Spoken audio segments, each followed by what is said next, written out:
पापा के पास जाना है, बुलाए उन्हें। मेरा मामा है ना आपके पास? नहीं मामा, पापा को बुलाए। ठीक है, पापा के पास चलेंगे, लेकिन सबसे पहले आपको सूप पीना है। ये लो। नहीं, मैंने पापा के पास जाना है। मेरा जिद नहीं करते। नहीं, मैंने पापा के पास जाना है, पापा के पास जाना है। मेरा मत करो ऐसा, नहीं करते जिद। फेमिना, फेमिना, इस तरह मत डांटे उसे, उसकी वैसी तबीयत ठीक नहीं है। क्या करूं मैं? क्या करूं? अगर नहीं खाएगी तो ठीक नहीं होगी। मुझे लगता है कि आपको आर्यन भाई से इसकी बात करवा देनी चाहिए। क्या हो जाएगा उससे? होगा तो कुछ नहीं, लेकिन बाप है ना, इसका अच्छा फील करेगी। मामा, आई वांट पापा। ओके। लेकिन इसके बाद सूप पीना है तुमने। मैं पिला दूं सूप? मैं पिलाऊं?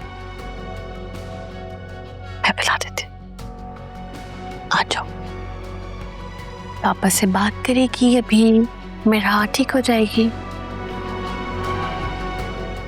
मैंने इससे ज्यादा ड्रामेबाज औरत ना अपनी जिंदगी में नहीं देखी। ना तो इससे अपनी औलाद संभाली जा रही है और ना ही शौहर। और कैसे ढिठाई से इसने अपनी बच्ची की बीमारी का इल्जाम मेरे सर पे थोप दिया। यार तुम अपनी जबान पे कंट्रोल करोगे जरा? आइंदा तुमने इस तरह की लैंग्वेज फेमिना के लिए इस्तेमाल की ना, तो मुझसे बुरा कोई नहीं होगा एमा। अच्छा, उस दिन उन्होंने आपके सामने मुझे कितनी बातें सुनाई थी, लेकिन उस वक्त आपके मुंह से एक लफ्ज नहीं निकला था मेरे डिफेंस में। अब मैंने बोल दिया तो आपको बुरा लग रहा है? उस वक्त भी मुझे बुरा लगा था, लेकिन वो हालात और वक्त नहीं थे उस तरह की बात करने के लिए। फेमिना बहुत परेशान थी, और जब इंसान परेशान होता है ना, तो 100 किस्म के वसवसे उसके दिमाग में आते हैं। अच्छा, लेकिन मुझे इतना यकीन है कि अगर मेरा को होश ना आता ना, या उसे कुछ हो जाता, तो आप उनके साथ मिलके मुझे जेल भिजवा देती। अल्लाह ना करे मेरा को कुछ हो। ये क्या अल्फाल पके जा रही हो तुम? तुम्हें पता है घर वाले कितने परेशान हैं? बकार की हालत देखो, मेरा तो दिल ही फट गया था मेरा को ऐसे देख के। तो माँ की क्या हालत होगी, सोचा है तुमने? और उसी माँ ने अपनी लापरवाही दूसरों के सर पे थोप दी। अरे भाई, अगर नहीं संभाली जा रही बच्ची, तो चली जाओ अपने शौहर के पास, कॉम्प्रोमाइज कर लो। और जैसा भी उसका शौहर होगा, एटलीस्ट अपनी औलाद को संभाल तो लेगा। आयमा, लेकिन ये तुम्हारा मसला नहीं है। जी, ये मेरा मसला नहीं है। मैं तो 3-4 हफ्ते में इस घर से और इस जंजालपुर से चली जाऊंगी। भुगतना आपको पड़ेगा। और आप मेरी एक बात कान खोल के सुन लें, ये औरत आपकी खुशियां खा जाएगी। आयमा, क्या?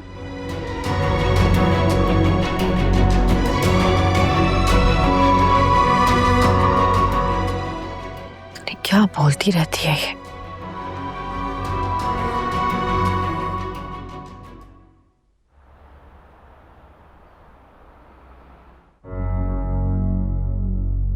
तुम जैसा घटिया इंसान सिवाय घटिया चीजों के कुछ और नहीं समझ सकता।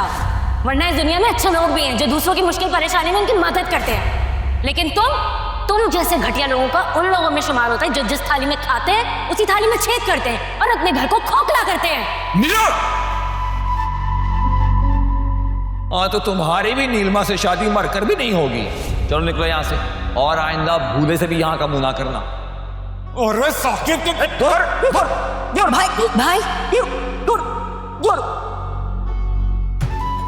जाया हो जाओगे मेरे हाथ से। आगे पीछे तो तुम्हारा है कोई नहीं, ना कोई दफनाने वाला होगा ना कोई रोने वाला।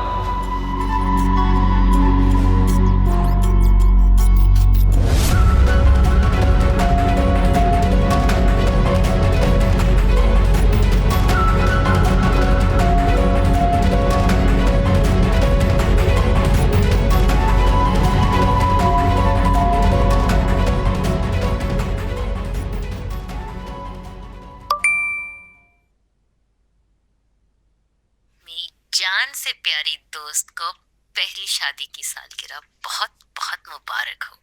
मेरी दुआ है कि आगे अब जितने भी दिन आए उसमें तुम्हारे लिए खुशियों की बरसात हो। Thank you so much, I love you.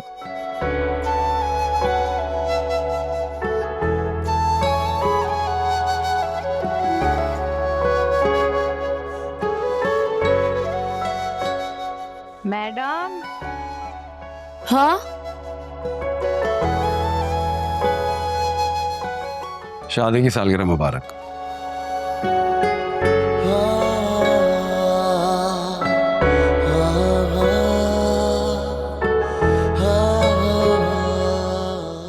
आपको याद था? मुझे लगा भूल गए आप। इतना इम्पोर्टेंट दिन कैसे भूल सकता हूँ? फेमिना और मेरा की वजह से काफी स्ट्रेस्ड हैं आप, तो मुझे लगा ऐसे मौके पर कहाँ ये दिन याद रहेगा आपको। वक्ती उलझनों की वजह से इंसान कुछ तारीखें और दिन भूल जाता है, लेकिन जो बातें दिल से जुड़ी होती हैं वो वक्त और लम्हे कभी नहीं भुलाए जा सकते। लेकिन ना ही वो वक्त याद रखने के काबिल था, ना ही वो लम्हे। वो वक्त और लम्हे मेरे लिए बहुत हसीन है।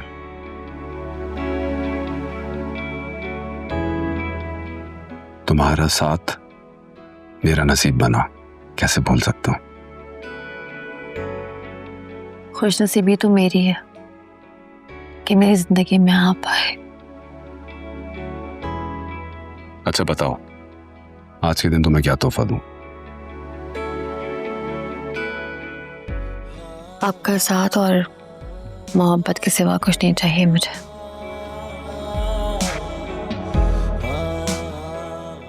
वादा रहा रोशनी, हमेशा सिर्फ तुम्हें मोहब्बत करूंगा जब तक ये सांसें चल रही हैं। कभी तुम्हारा साथ नहीं छोड़ूंगा।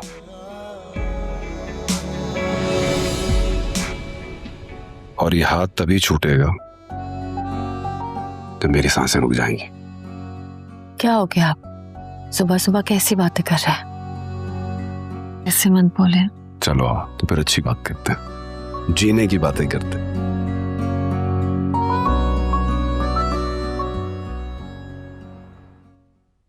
ये मुझे लग रहा है कि ये जो कुछ भी हमारे साथ हो रहा है टोटली हमारी एक्सपेक्टेशन के अगेंस्ट है, और मैं नहीं समझता कि इस शादी से हमें कुछ खास बेनिफिट होने वाला है। और ये बात मैं शहीद भाई को कब से समझा रही हूँ। मैं तो समझ रहा था जो इतना क्लोज लिंक है वकार का आयमा के साथ, डेफिनेटली हमें भी कोई ना कोई फायदा होगा उससे।